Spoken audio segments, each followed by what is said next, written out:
Musgrave ആ കടലാസ് എടുത്ത് അളവുകൾ ഒന്നുകൂടി പരിശോധിച്ചു. അതിൻ്റെ താഴെ എന്ന് എഴുതിയിരിക്കുന്നത് വിട്ടുകളഞ്ഞു. മസ്ഗ്രേവ് വിളിച്ചു പറഞ്ഞു, ഇതിൻ്റെ താഴെ നിലവറയുണ്ട്. വളരെ പഴയ ഒരറ. ഇതാ, ഈ വാതിലൂടെ വരൂ.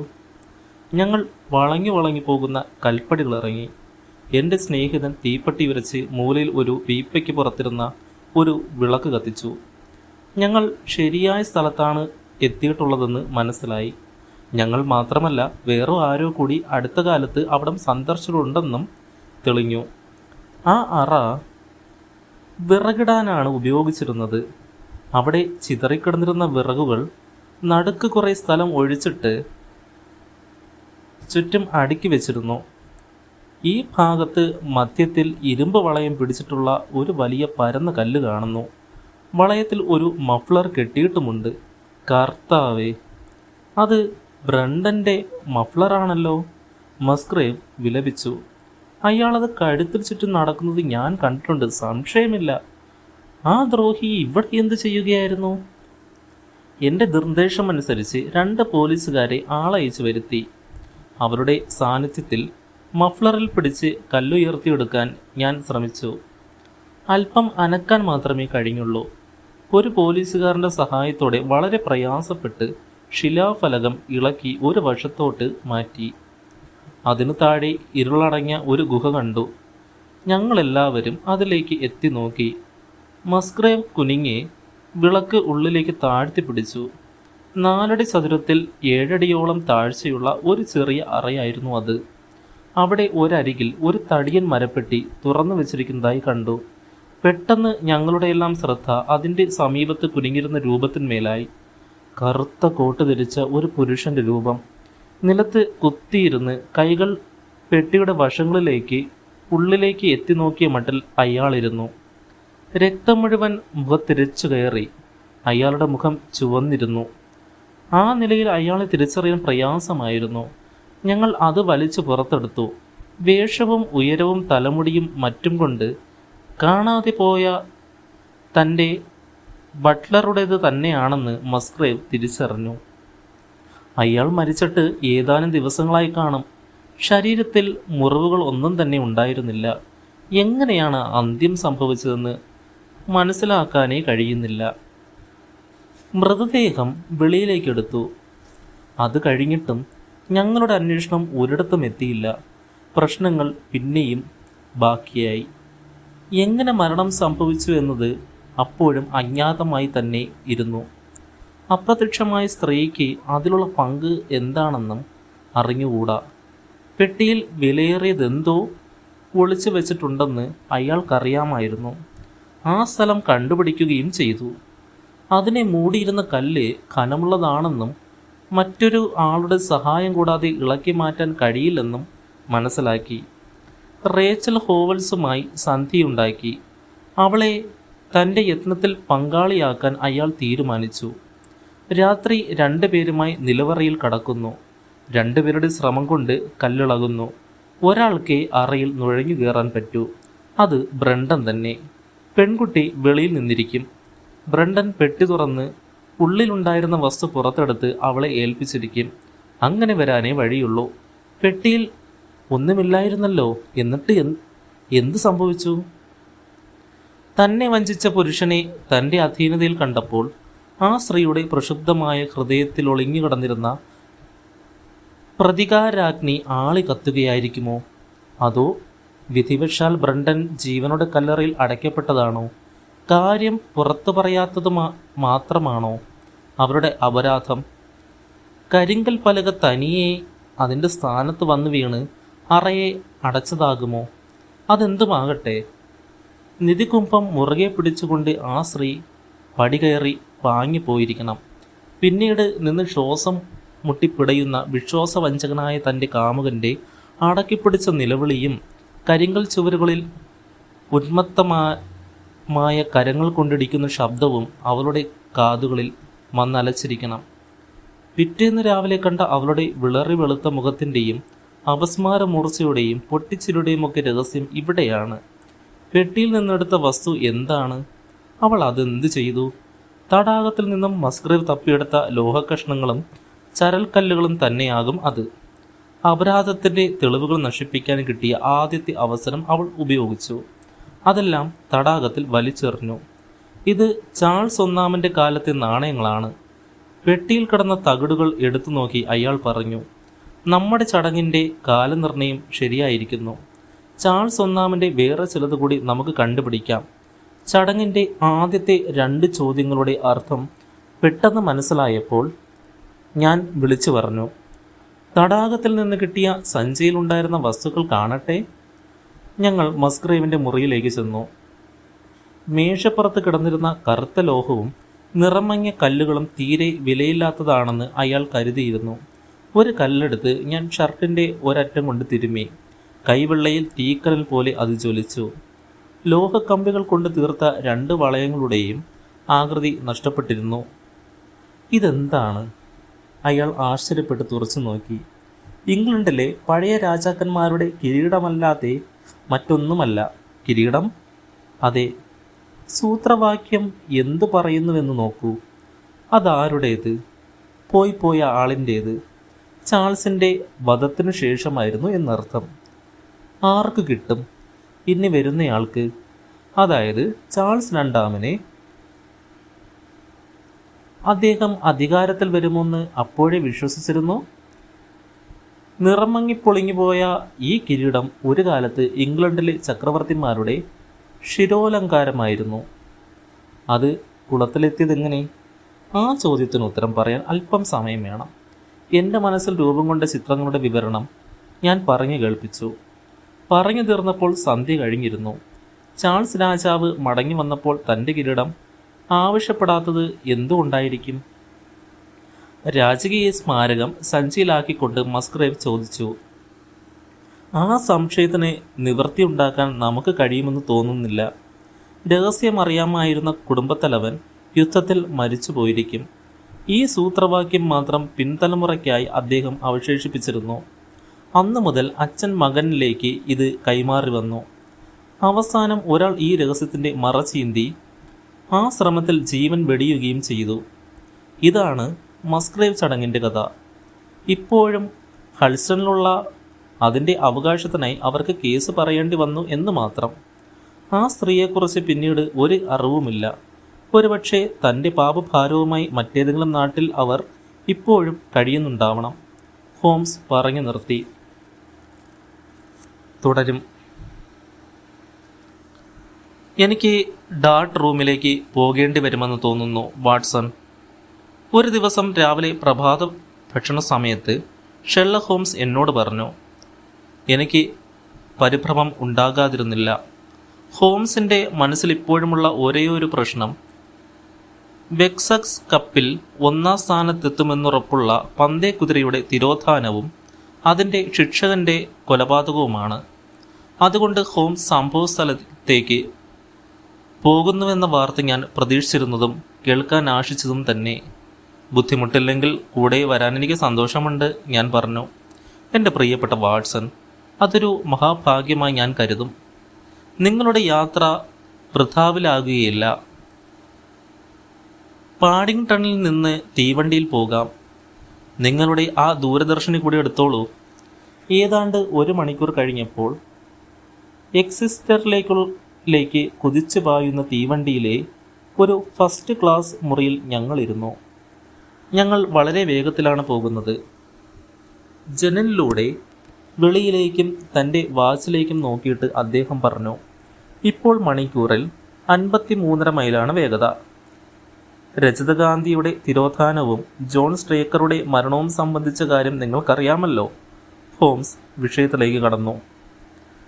ടെലഗ്രാഫിലും ക്രോണിക്കിളിലും വന്ന വാർത്ത ഞാൻ വായിച്ചിട്ടുണ്ട്. കൂടുതൽ തെളിവുകൾ ശേഖരിക്കുന്നതിലുപരി കിട്ടിയ തെളിവുകൾ ചികഞ്ഞു നോക്കി. യുക്തമായതിൻ്റെ സ്വീകരിച്ച് തീരുമാനത്തിലെത്തേണ്ട കേസാണിത്. തികച്ചും അസാധാരണവും സമഗ്രവുമായ ദുരന്തം. വളരെ പേരെ വ്യക്തിപരമായി ബാധിക്കുന്ന പ്രശ്നം. ഒട്ടനവധി ഊഹാപോഹങ്ങളും അനുമാനങ്ങളും സംശയങ്ങളും നമ്മെ വഴിതെറ്റിക്കുന്നുണ്ട്. റിപ്പോർട്ടർമാരുടെ കഥകളിൽ സത്യത്തിൻ്റെ ചട്ടക്കൂട് മാത്രം വേർതിരിച്ചെടുക്കുന്നതാണ് പ്രധാന കാര്യം. അതിൽ നിന്നും ശരിയായ അനുമാനത്തിൽ എത്തണം. എൻ്റെ സഹകരണം അഭ്യർത്ഥിച്ചുകൊണ്ട് കുതിരയുടെ ഉടമസ്ഥൻ കേണൽ റോസിൻ്റെയും കേസന്വേഷണത്തിൻ്റെ ചുമതല വഹിക്കുന്ന ഇൻസ്പെക്ടർ ഗ്രിഗറിയുടെയും കമ്പി സന്ദേശങ്ങൾ ചൊവ്വാഴ്ച വൈകുന്നേരമാണ് എനിക്ക് കിട്ടിയത്. ഞങ്ങളുടെ ഈ യാത്രയ്ക്ക് നിദാനമായ സംഭവങ്ങൾ ഓരോന്നായി വിവരിച്ചു പറയാം. പ്രശസ്തമായ ഐസോണമി വർഗത്തിൽപ്പെട്ട കുതിരയാണ് രജതഗാന്ധി. കഴിഞ്ഞ 5 വർഷങ്ങളായി പന്തയങ്ങളിലെല്ലാം അതിൻ്റെ ഭാഗ്യവാനായ ഉടമസ്ഥൻ കേണൽ റോസിനു വേണ്ടി സമ്മാനങ്ങൾ വാരിക്കൂട്ടുന്നു. വെക്സെക്സ് മത്സരത്തിൽ 1ാം സ്ഥാനം തന്നെ പ്രതീക്ഷിച്ചിരുന്നു. കുതിരപ്പന്തയ പ്രേമികളുടെ വാത്സല്യഭാചനമായിരുന്നു അത്. വമ്പിച്ച തുകകൾ അതിൻ്റെ മേൽ വാതുവയ്ക്കപ്പെട്ടിട്ടുണ്ട്. ഒരിക്കലും നിരാശപ്പെടുത്തിയിട്ടില്ല. അടുത്ത ചൊവ്വാഴ്ച നടക്കുന്ന പന്തയത്തിൽ അത് പങ്കെടുക്കരുതെന്ന് ആഗ്രഹിക്കുന്ന വളരെ പേർ കാണും. ഈ വിവരം കേണലിൻ്റെ കുതിരാലയം സ്ഥിതി ചെയ്യുന്ന കിങ്സ് പൈലാൻഡിൽ അറിവുള്ളതാണ്. അതുകൊണ്ട് കുതിരയുടെ സുരക്ഷിതത്വത്തിനു വേണ്ട മുൻകരുതലുകൾ എല്ലാം തന്നെ എടുത്തിരുന്നതാണ്. ശിക്ഷകൻ ജോൺ സ്റ്റേക്കർ മുൻപ് 5 വർഷക്കാലം കേണൽ റോസിൻ്റെ പന്തയ കുതിരകളെ ഓടിച്ചിരുന്ന വ്യക്തിയാണ്. ശിക്ഷകൻ്റെ ജോലി ഏറ്റെടുത്തിട്ട് 7 വർഷമായി. ശുഷ്കാന്തിയുള്ള സത്യസന്ധനായ ഒരു ജോലിക്കാരൻ. അയാളുടെ കീഴിൽ 3 പയ്യന്മാരുണ്ട് ജോലിക്കാരായി. ഒരാൾ രാത്രി കുതിരകൾക്ക് കാവലിരിക്കും. മറ്റുള്ളവർ തട്ടിൻപുറത്ത് കിടന്നുറങ്ങും. ആകെ 4 കുതിരകളാണ് ഉള്ളത്. വിവാഹിതനായ ജോൺ സ്റ്റേക്കർ ലായത്തിൽ നിന്നും 600 അടി അകലെ ഒരു ചെറിയ വീട്ടിൽ താമസിച്ചിരുന്നു. ചുറ്റുമുള്ള പ്രദേശം മിക്കവാറും വിജനമെന്ന് പറയാം. 1/2 മൈലിന് അപ്പുറം വടക്ക് മാറി ഒരു പറ്റം ചെറിയ വീടുകളുണ്ട്. 2 മൈൽ പടിഞ്ഞാറ് മാറിയാണ് താവിസ്റ്റോക്ക് എന്ന സ്ഥലം. വിശാലമായ ചതുപ്പ് നിലപ്പിൽ നിന്നും 2 മൈല് അകലെയായി വേറൊരു വലിയ കുതിരാലയമുണ്ട്, മേപ്പിൾട്ടൺ. ബാക്ക് വാട്ടർ പ്രഭുവിൻ്റെ വകയായ മേപ്പിൾട്ടൺ സിലാസ് ബ്രൗൺ എന്ന ആളിൻ്റെ മേൽനോട്ടത്തിലാണ്. മറ്റിടങ്ങളൊക്കെ വിജനമാണ്. ഇടയ്ക്കിടെ അലങ്ങി നടക്കുന്ന ജിപ്സികൾ അവിടെ താവളമടിക്കാറുണ്ട്. പതിവ് പോലെ അന്ന് വൈകുന്നേരം കുതിരകളുടെ വ്യായാമം കഴിഞ്ഞ് വെള്ളം കൊടുത്തിട്ട് രാത്രി 9 മണിക്ക് ലായം പൂട്ടി. ജോലിക്കാരിൽ 2 പേർ ശിക്ഷകൻ്റെ വീട്ടിൽ അടുക്കളയിൽ നിന്ന് അത്താഴം കഴിച്ചു. ഒരാൾ, നെഡ് ഹണ്ടർ എന്ന പയ്യൻ, ലായത്തിൽ കാവലിരുന്നു. ഏതാനും മിനിറ്റുകൾ കഴിഞ്ഞപ്പോൾ എഡിത്ത് ബാക്സ്റ്റൺ എന്ന ജോലിക്കാരി അയാളുടെ അത്താഴം ലായത്തിൽ കൊണ്ടുകൊടുത്തു. തുറസായ ചതുപ്പ് നിലത്തിൻ്റെ മധ്യത്തിലുള്ള പാത വഴിയാണ് ജോലിക്കാരി വന്നത്. നല്ല ഇരുട്ടുള്ള രാത്രി. അവളുടെ കയ്യിൽ വിളക്കുണ്ടായിരുന്നു. ലായത്തിൽ നിന്ന് ഉദ്ദേശം 90 അടി അകലെ എത്തിയപ്പോൾ ഇരുട്ടത്ത് നിന്നിരുന്ന ഒരാൾ മുന്നോട്ട് വന്ന് എഡിത്ത് ബാക്സ്റ്ററോട് നിൽക്കാൻ പറഞ്ഞു. അവളുടെ വിളക്കിൻ്റെ മഞ്ഞ വെളിച്ചത്തിൽ അയാൾ മാനിനെ പോലെ തോന്നിച്ചിരുന്നു. ചാരനിറത്തിലുള്ള കമ്പിളി ഉടുപ്പും മുട്ടോളം എത്തുന്ന പാദരക്ഷകളും തൊപ്പിയും അറ്റത്ത് ലോഹഗോളം ഘടിപ്പിച്ച വടിയുമായി അയാൾ നിന്നു. അയാൾക്ക് 30 വയസ്സിന് മേൽ പ്രായം കാണുമെന്ന് അവൾക്ക് തോന്നി. എനിക്ക് വഴിതെറ്റിപ്പോയി. ഇതെവിടമാണെന്ന് പറയാമോ? ഈ ചതുപ്പ് നിലത്തിൽ തന്നെ ഉറങ്ങേണ്ടി വരുമെന്ന് വിചാരിക്കുമ്പോഴാണ് നിന്റെ വിളക്ക് കണ്ടത്, അയാൾ പറഞ്ഞു. കിങ്സ് പൈലാൻഡ് കുതിരാലയത്തിൻ്റെ അടുത്താണ് നിങ്ങൾ. അവൾ പറഞ്ഞു. ഓഹോ, അത് ഭാഗ്യമായി. അവിടെ ഒരു ജോലിക്കാരൻ രാത്രി കാവലുണ്ടെന്ന് ഞാൻ കേട്ടിട്ടുണ്ട്. അവൻ്റെ അത്താഴമായിരിക്കും നിന്റെ കയ്യിലുള്ളത് എന്ന് തോന്നുന്നു. കോട്ടിൻ്റെ കീഴിൽ നിന്ന് ഒരു കടലാസ് എടുത്തിട്ട് അയാൾ പറഞ്ഞു. അപ്പോൾ തന്നെ ഇതിനെ അയാൾക്ക് കൊടുക്കണം. അവൾ ഭയപ്പെട്ട് ലായത്തിലേക്ക് ഓടി. പതിവായി ആഹാരം കൊടുക്കുന്ന ജനാലയുണ്ട്. അത് തുറന്നു കിടന്നിരുന്നു. അവിടെ മേശയ്ക്കരികിൽ ഹണ്ടറോട് അവൾ നടന്ന സംഭവം വിവരിച്ചു. ഇത് വിവരിച്ചു തുടങ്ങിയപ്പോൾ ആ അപരിചിതൻ വീണ്ടും അവിടെ എത്തി. Good evening. ജനലിലൂടെ നോക്കി അയാൾ പറഞ്ഞു. എനിക്കൊരു കാര്യം പറയാനുണ്ട്. നിങ്ങൾക്കിവിടെ എന്ത് കാര്യം? ഹണ്ടർ ചോദിച്ചു. തനിക്ക് പണം കിട്ടുന്ന കാര്യമാണ്, അയാൾ പറഞ്ഞു. വെക്സസ് കപ്പലിലേക്ക് ഇവിടത്തെ 2 കുതിരകൾ രജകാന്തിയും ബേയാടും മത്സരിക്കുന്നുവെന്ന് കേട്ടല്ലോ. വിവരമറിഞ്ഞാൽ മതി. തനിക്കതിൽ ഒരു നഷ്ടവും വരില്ല. ട്രെയിനിങ് സമയത്ത് ബേയാർഡ് രജകാന്തിയെ പിന്നോക്കമാക്കിയെന്നും അതിൻ്റെ മേലാണ് ഉടമസ്ഥൻ വാതു കെട്ടിയിട്ടുള്ളതെന്നും പറയുന്നത് ശരിയാണോ? അപ്പോൾ താനും ഒറ്റുകാരനാണല്ലേ? പയ്യനെ ദേഷ്യം വന്നു. ഇവിടെ ഞങ്ങൾ എങ്ങനെയാണ് ജോലി ചെയ്യുന്നതെന്ന് കാണിച്ചു തരാം. അയാൾ ലായത്തിലെ പട്ടി അഴിച്ചുവിടാൻ പോയി. പെൺകുട്ടി വീട്ടിലേക്കോടി. ഇടയ്ക്ക് അവൾ തിരിഞ്ഞു നോക്കിയപ്പോൾ അയാൾ ജനലിലൂടെ ഉള്ളിലേക്ക് എത്തി നോക്കി നിൽക്കുന്നത് കണ്ടു. ഹണ്ടർ വേട്ടപ്പട്ടിയുമായി മടങ്ങി വന്നപ്പോൾ അയാൾ അപ്രത്യക്ഷനായിരുന്നു. കെട്ടിടത്തിന് ചുറ്റും തിരച്ചിൽ നടത്തിയെങ്കിലും ആരെയും അവിടെ എങ്ങും കണ്ടില്ല. പയ്യൻ വാതിലടച്ച് പൂട്ടിയിട്ടാണ് പോയത്. ജനാല ഒരാൾക്ക് കടക്കാവുന്നത്ര വലിപ്പമുള്ളതല്ല. തൻ്റെ സുഹൃത്തുക്കൾ വരുന്നതുവരെ ഹണ്ടർ കാത്തിരുന്നു. അവരെത്തിയപ്പോൾ ശിക്ഷകനെ വിവരമറിയിച്ചു. അത് കേട്ട് അയാൾ പരിഭ്രമിച്ചു. വെളുപ്പിനെ 1 മണിക്ക് ഉണർന്ന മിസ്സിസ് ട്രേക്കർ കണ്ടത് തൻ്റെ ഭർത്താവ് പുറത്തു പോകാനൊരുങ്ങി നിൽക്കുന്നതാണ്. കുതിരകളെക്കുറിച്ചുള്ള ഉത്കണ്ഠ മൂലം ഉറക്കം വരില്ലെന്നും കുഴപ്പം വല്ലതുമുണ്ടോ എന്ന് നോക്കാൻ ലായത്തിലേക്ക് പോകുകയാണെന്നും അയാൾ പറഞ്ഞു. മഴ പെയ്തു കൊണ്ടിരുന്നതിനാൽ അപ്പോൾ പോകരുതെന്ന അവരുടെ അപേക്ഷ അയാൾ ചെവികൊണ്ടില്ല. വലിയ ഓവർകോട്ട് എടുത്ത് ധരിച്ച് അയാൾ പുറത്തിറങ്ങി നടന്നു. രാവിലെ 7 മണിക്ക് മിസ്സിസ് ട്രേക്കർ ഉണർന്നപ്പോഴും ഭർത്താവ് തിരിച്ച് വന്നിരുന്നില്ല. അവർ ജോലിക്കാരിയെ കൂട്ടിക്കൊണ്ട് ലായത്തിലേക്ക് നടന്നു. കതക് തുറന്ന് കിടന്നിരുന്നു. ഉള്ളിൽ ഒരു കസേരയിലിരുന്ന് ഹണ്ടർ സുഖമായി ഉറക്കമാണ്. രജകാന്തിയുടെ തൊഴുത്ത് ഒഴിഞ്ഞു കിടക്കുന്നു. ശിക്ഷകനെയും കാണാനില്ല. തട്ടുംപുറത്ത് കിടന്നുറങ്ങിയിരുന്ന മറ്റു 2 ജോലിക്കാരെ അവർ വിളിച്ചുണർത്തി. രാത്രി അവർ ഒരു ശബ്ദവും കേട്ടിരുന്നില്ല. ഏതോ മയക്കുമരുന്ന് ഹണ്ടറുടെ ഉള്ളിൽ ചെന്നിരുന്നു. എത്ര വിളിച്ചിട്ടും അവൻ ഉണർന്നില്ല. അയാളെ വിട്ടിട്ട് അവർ കുതിരയെയും ശിക്ഷകനെയും അന്വേഷിക്കാൻ ആരംഭിച്ചു. രാവിലെ വ്യായാമത്തിനായി കുതിരയെ കൊണ്ടുപോയതായിരിക്കാമെന്ന് അപ്പോഴും അവർ വിശ്വസിച്ചു. കെട്ടിടത്തിന് സമീപമുള്ള ഒരു ചെറിയ കുന്ന് കയറി നോക്കി. അവിടെ നിന്നാൽ ചതുപ്പ് നിലമാകെ കാണാൻ കഴിയും. കുതിരയുടെ പൊടി പോലും അവിടെയെങ്ങും ഇല്ലായിരുന്നു. ലായത്തിൽ നിന്നും ഏകദേശം 1/4 മൈല് അകലെയായി ഒരു കുറ്റിച്ചെടിയിൽ ജോൺ സ്ട്രൈക്കറുടെ ഓവർകോട്ട് തൂങ്ങിക്കിടന്നിരുന്നു. ഭാരമുള്ള ഏതോ ആയുധം കൊണ്ട് അടിയേറ്റ് അയാളുടെ ശിരസ് തകർന്നു പോയിരുന്നു. തുടയിൽ മൂർച്ചയുള്ള ആയുധമേറ്റ നീണ്ട മുറിവും കാണപ്പെട്ടു. ആക്രമണകാരികളുടെ നേരെ സ്ട്രൈക്കർ ശക്തമായ പോരാട്ടം നടത്തിയതിൻ്റെ ലക്ഷണങ്ങൾ കണ്ടു. അയാളുടെ വലതു കൈയിൽ മുറുകെ പിടിച്ചിരുന്ന ചെറിയ കത്തിയുടെ പിടിവരെ രക്തം പുരണ്ടിരുന്നു. ഇടത്തെ കൈയിൽ ചുവപ്പും കറുപ്പും കലർന്ന നിറമുള്ള ഒരു മഫ്ലർ ഉണ്ടായിരുന്നു. തലേന്ന് താൻ കണ്ട അപരിചിതൻ കഴുത്തിൽ ചുറ്റിയിരുന്ന മഫ്ലർ ആണ് അതെന്ന് ജോലിക്കാരി പറഞ്ഞു. ആ അപരിചിതൻ ജനാലയ്ക്കരികിൽ നിൽക്കെ ഇറച്ചിക്കറിയിൽ മയക്കുമരുന്ന് ചേർത്തിരിക്കുമെന്ന് അവർ കരുതുന്നു. കാണാതായ കുതിര ആ താണനിലത്ത് സംഘടനം നടന്നെടുത്ത് നിന്നതിൻ്റെ സംശയാതീതമായ തെളിവുണ്ട്.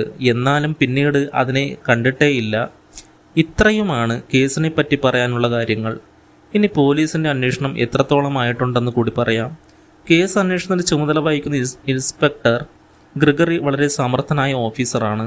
സംഭവസ്ഥലം സന്ദർശിച്ച് അധികം വൈകാതെ അയാൾ കുറ്റവാളിയെന്ന് തോന്നിക്കുന്ന ആളെ കണ്ടുപിടിച്ചു കസ്റ്റഡിയിലെടുത്തു. നേരത്തെ ഞാൻ പറഞ്ഞ കൊച്ചു വീടുകളിലൊന്നിൽ താമസിച്ചിരുന്ന അയാളെ കണ്ടുപിടിക്കാൻ പ്രയാസമുണ്ടായിരുന്നില്ല. ഫിറ്റ്സ്റോയ് സിംസൺ എന്ന് ആണ് അയാളുടെ പേര്.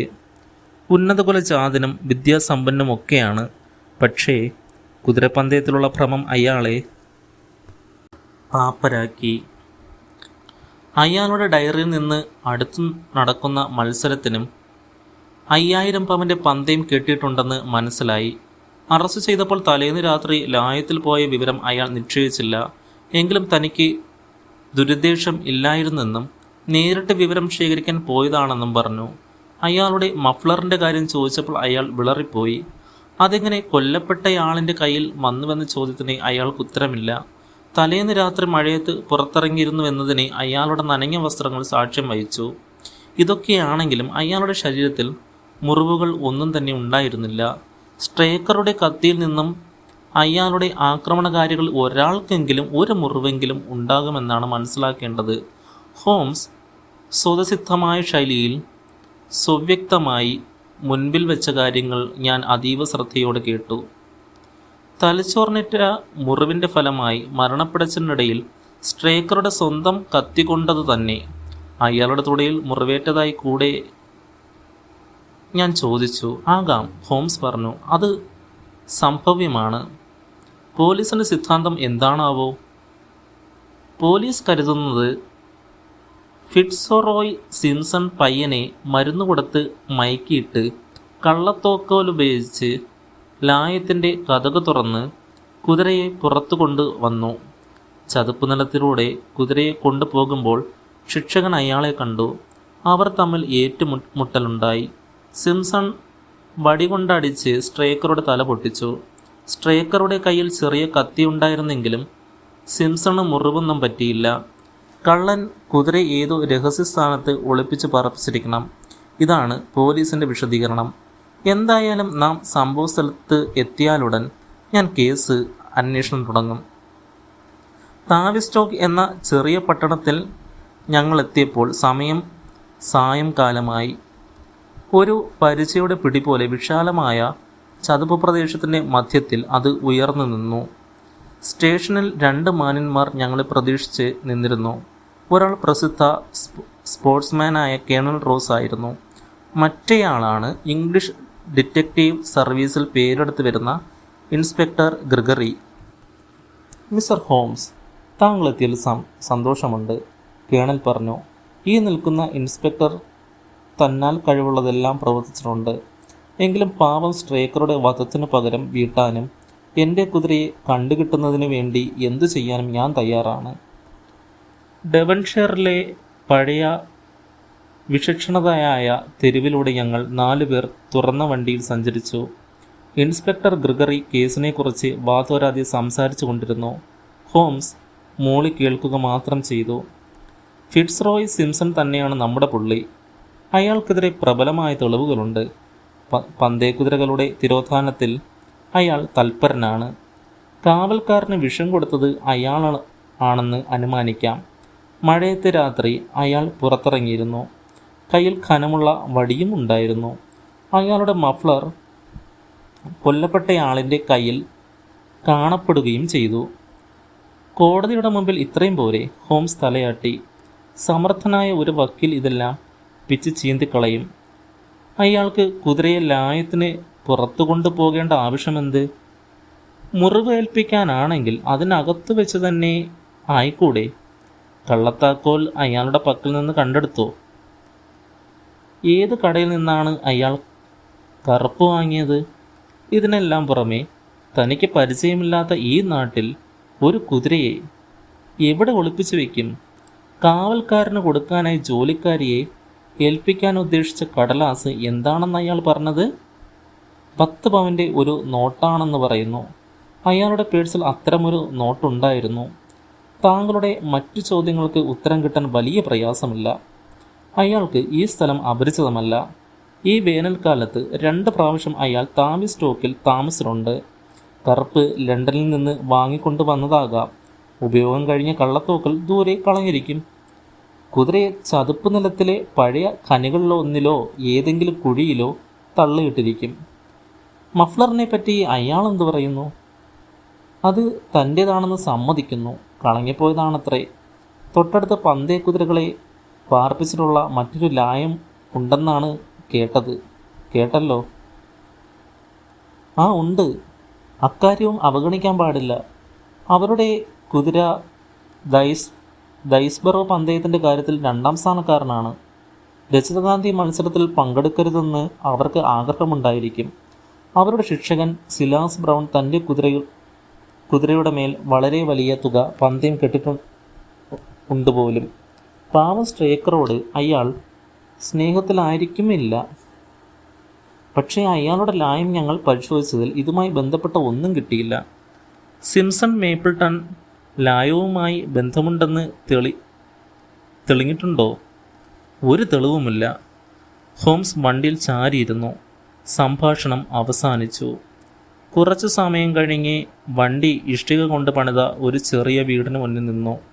കുറേ ദൂരെ ഒരു പറമ്പിനപ്പുറം ഓടുമേഞ്ഞ നീണ്ട കുതിരാലയം കണ്ടു. മറ്റെല്ലാ ദിക്കുകളിലും കണ്ണെത്താത്ത ദൂരം വരെ ചതുപ്പ് പ്രദേശം വ്യാപിച്ചു കിടന്നു. പടിഞ്ഞാറുമാറി കാണപ്പെട്ട ഒരുപറ്റം കെട്ടിടങ്ങളായിരുന്നു മേപ്പിൾട്ടൺ ലായം. നേരെ പോയി സംഭവസ്ഥലം കാണുകയല്ലേ മിസ്റ്റർ ഹോംസ്? ഗ്രിഗറി ചോദിച്ചു. അല്ല, ഇവിടെ തന്നെ അല്പനേരം നിന്ന് ഒന്ന് രണ്ട് കാര്യങ്ങൾ കൂടി വിശദമായി മനസ്സിലാക്കാനുണ്ട്. സ്ട്രേക്കറെ ഇങ്ങോട്ട് കൊണ്ടുവന്നിട്ടില്ലേ?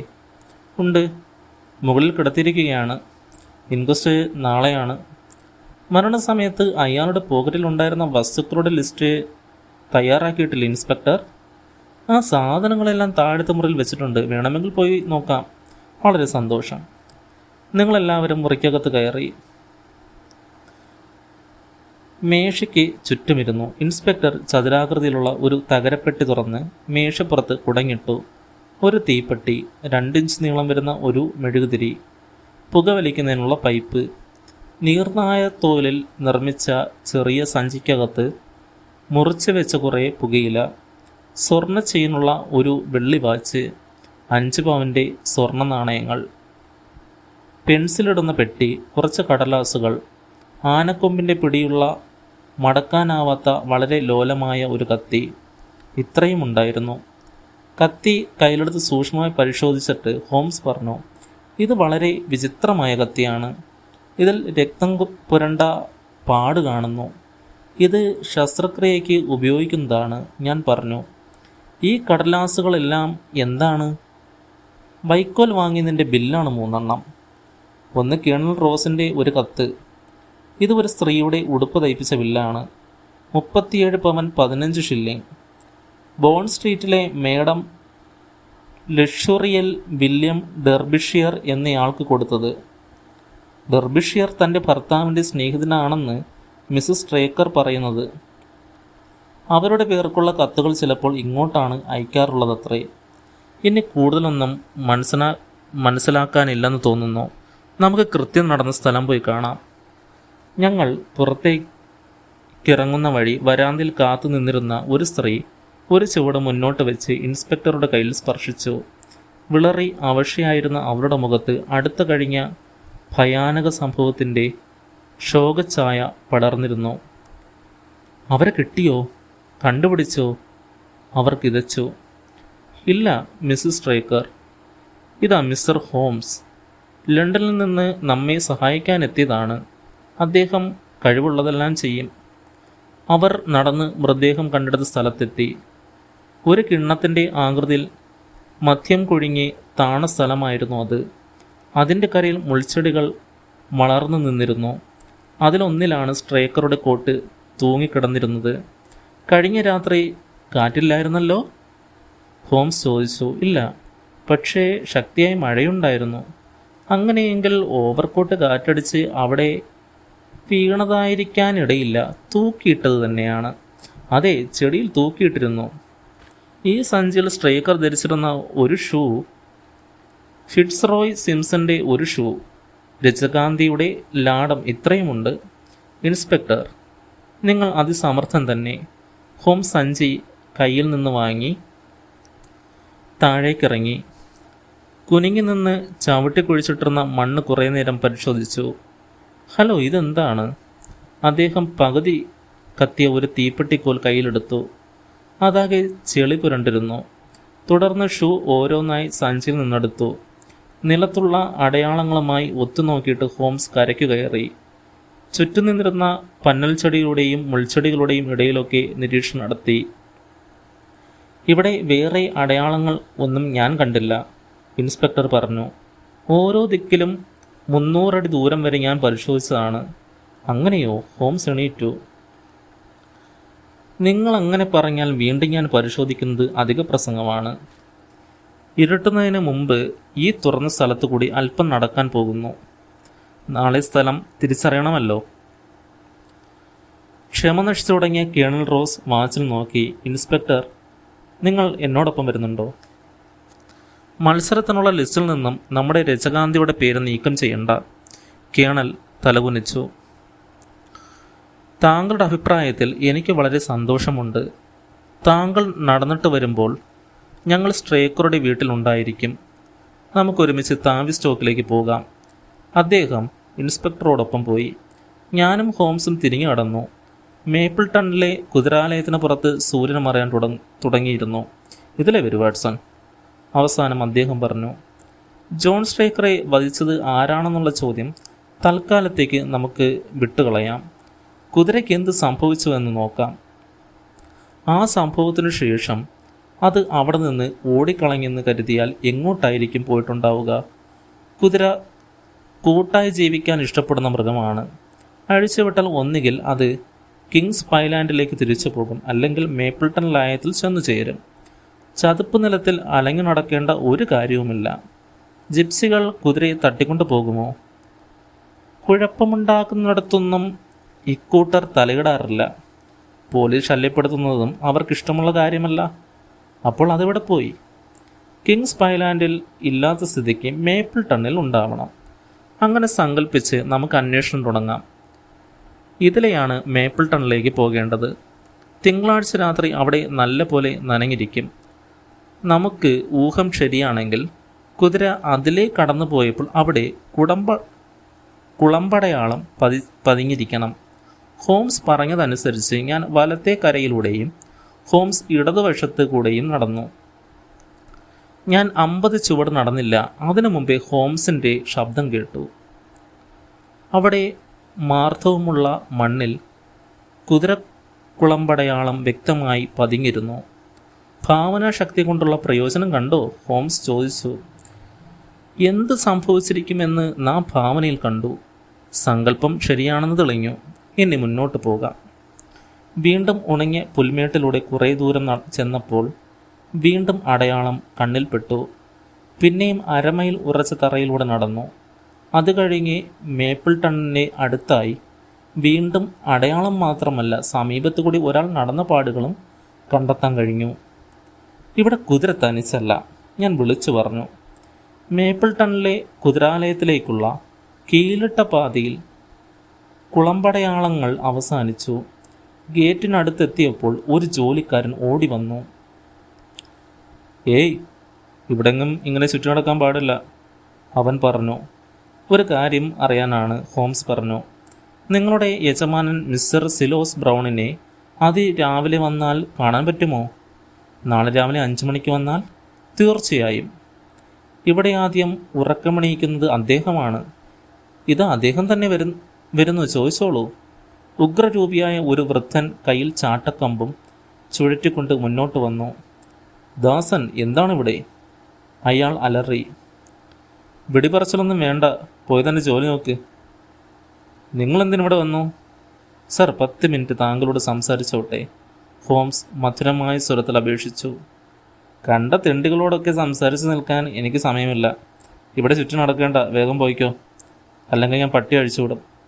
ഹോംസ് മുമ്പോട്ട് ചെന്ന് ആ അശുശിക്ഷകൻ്റെ കാതിൽ എന്തോ മന്ത്രിച്ചു. അയാൾ ഞെട്ടിത്തരിച്ചു പോയി മുഖം ചുവന്നു തുടുത്തു.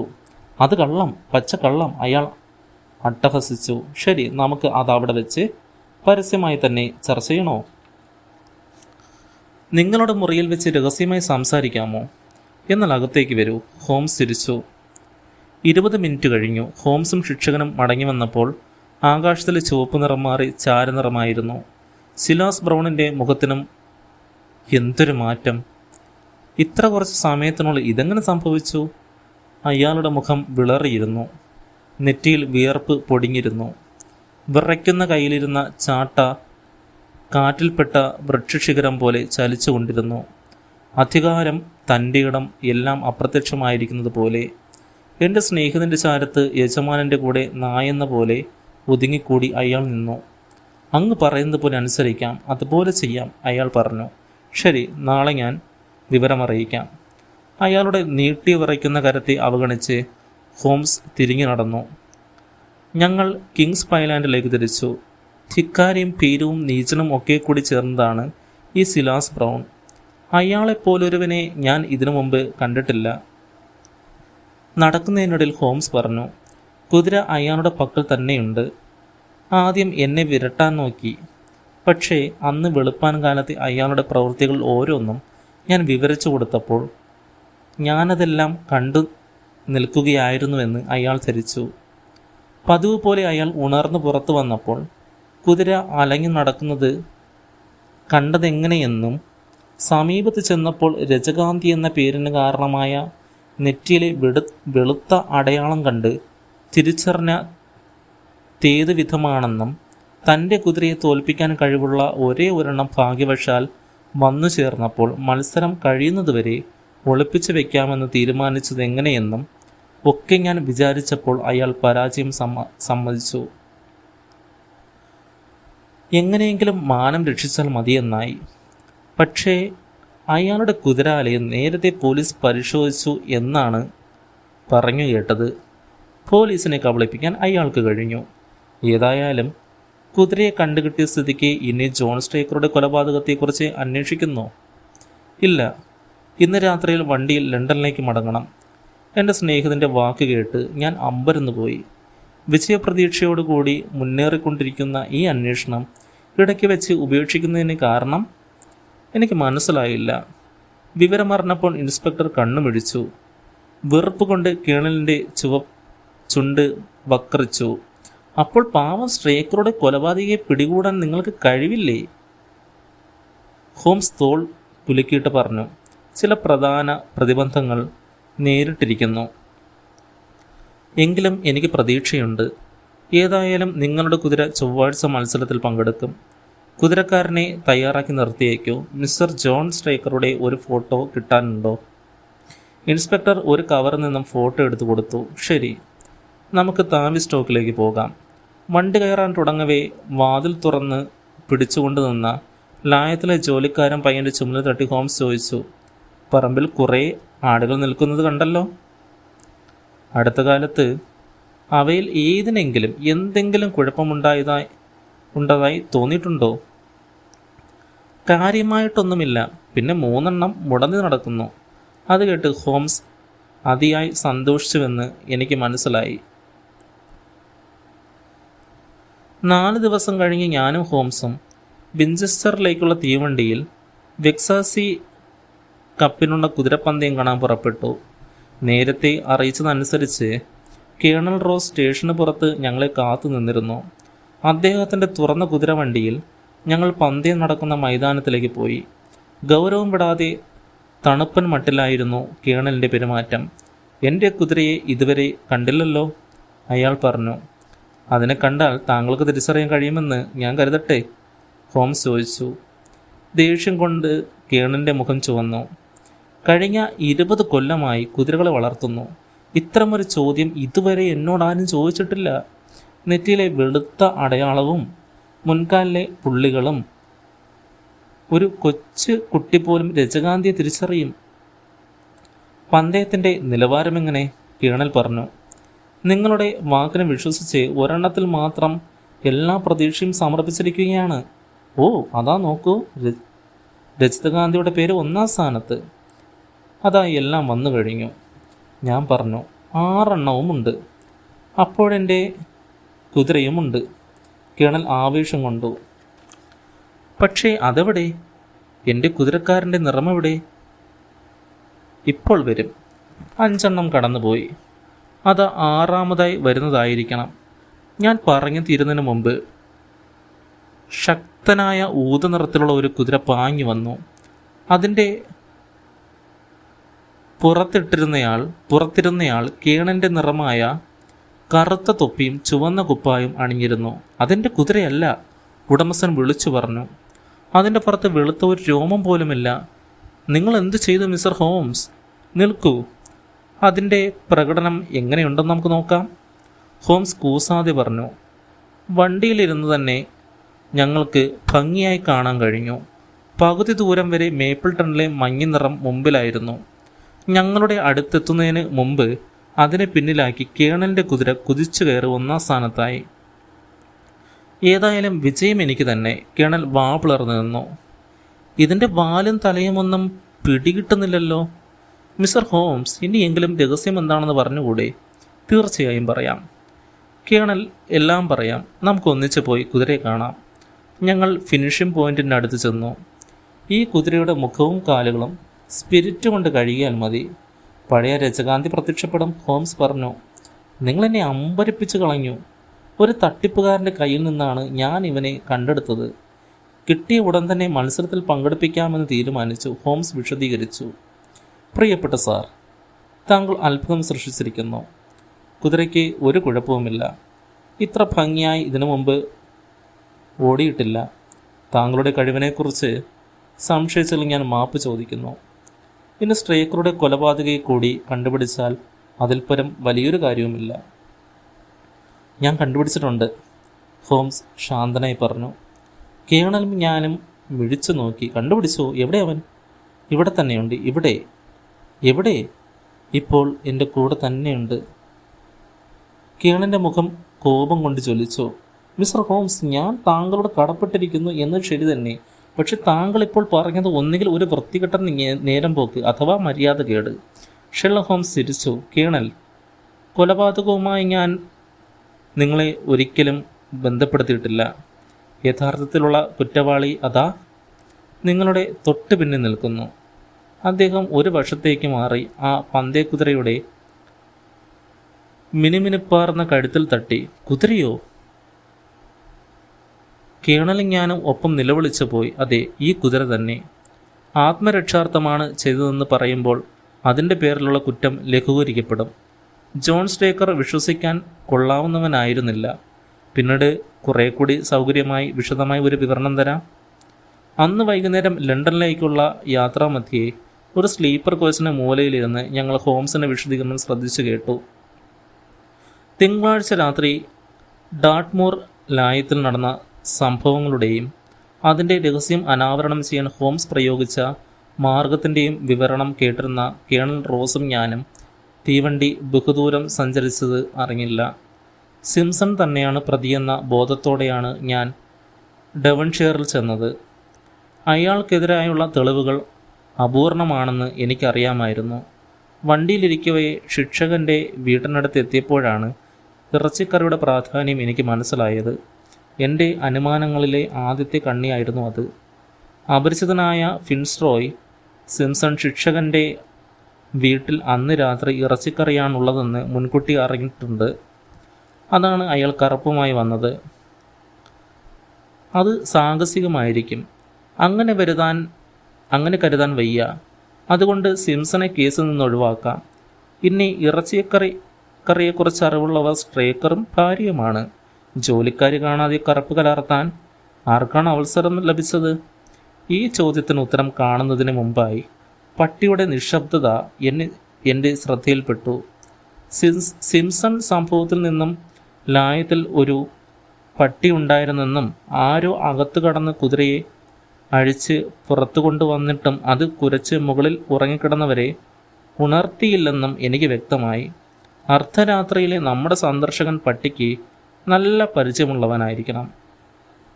രാത്രിയുടെ നിശബ്ദതയിൽ ജോൺ സ്ട്രേക്കർ ലായത്തിൽ ചെന്ന് രജകാന്തിയെ പുറത്തു കൊണ്ടുവന്നു എന്ന് ഞാൻ തീർച്ചയാക്കി. എന്തായിരുന്നു ഉദ്ദേശം? നല്ല ഉദ്ദേശമായിരിക്കില്ല തീർച്ച. ശിക്ഷകർ തന്നെ സ്വന്തം കുതിരകൾക്കെതിരെ ചതിപ്രയോഗം നടത്തി. മത്സരം ജയിക്കാതായി വൻതുകകൾ തട്ടിയെടുക്കുന്ന സംഭവങ്ങൾ മുമ്പും ഉണ്ടായിട്ടുണ്ട്. ഇവിടെ പ്രയോഗിച്ചിട്ടുണ്ടോ? അയാളുടെ പോക്കറ്റിൽ നിന്ന് കിട്ടിയ വസ്തുക്കളിൽ വല്ല തെളിവും കണ്ടേക്കാമെന്ന് ഞാൻ വിചാരിച്ചു. എനിക്ക് തെളിവ് കിട്ടി. പക്ഷേ കൊല്ലപ്പെട്ടയാളിൽ അയാളുടെ കയ്യിലിരുന്ന വിചിത്രമായ കത്തിയുടെ കാര്യം മറന്നിട്ടില്ലല്ലോ. ഡോക്ടർ വാൾസൺ പറഞ്ഞതുപോലെ അതിസൂക്ഷ്മമായ ഓപ്പറേഷന് വേണ്ടി ഉപയോഗിക്കുന്ന ഒരു ഉപകരണം. അന്ന് രാത്രി ഏതോ ഓപ്പറേഷൻ നടക്കാനിരിക്കുന്നു. കുതിരയുടെ തുടയിൽ തൊലിക്ക് തൊട്ട് താഴെ മാംസപേഷിൽ ചെറിയൊരു കീറലുണ്ടാക്കിയാൽ മുറിവ് പുറത്തു കാണുകയില്ലെന്ന് കുതിരകളുമായി വളരെ കാലത്തെ പരിചയമുള്ള കേണൽ റോസ് അങ്ങേക്കറിയാമല്ലോ. അങ്ങനെ ചെയ്താൽ കുതിരയ്ക്ക് ചെറിയൊരു മുടന്നുണ്ടാകും. വാദമോ വ്യായാമത്തിൻ്റെയോ തകരാറാണെന്ന് നമ്മൾ കരുതുകയും ചെയ്യും. അട്ടിമറിയാണെന്നും ആരും ഊഹിക്കുകയുമില്ല. തെമ്മാടി, വഞ്ചകൻ! കേണൽ ആക്രോശിച്ചു. ജോൺ സ്ട്രേക്കർ കുതിരയെ അകലെ കൊണ്ടുപോകുന്നത് എന്തിനാണെന്നറിയാമോ? ഇത്ര ഊർജ്ജസ്വനായ ഒരു മൃഗം കത്തി പുറത്തു കൊള്ളുമ്പോൾ ബഹളമുണ്ടാക്കി ഉറങ്ങിക്കിടക്കുന്നയാളെ ഉണർത്താതെ ഇരിക്കില്ല. അതുകൊണ്ട് തുറസായ സ്ഥലത്ത് കൊണ്ടുപോകുന്നത് തന്നെയാണ് സുരക്ഷിതം. തുടരും.